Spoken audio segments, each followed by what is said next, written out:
Okay, so in order for us to have a local host, we need first the server. So in order to find the server, we need to have the SHAMP.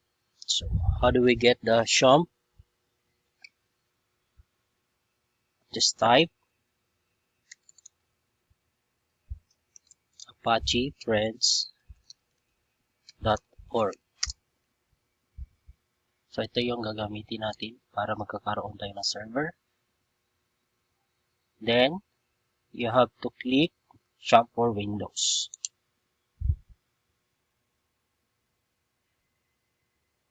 Okay. At yan ay da-download automatic.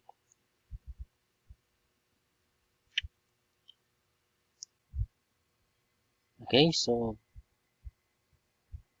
pagkatapos nito ay isi-save nyo ito sa local disk.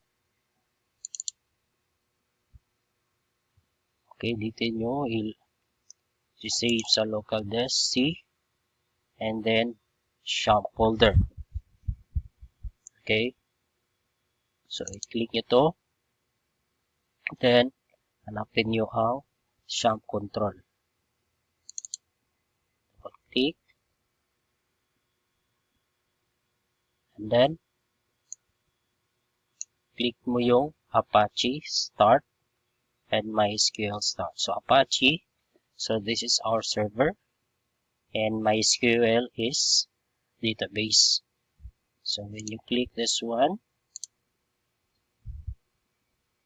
okay, you can now have your own server and database.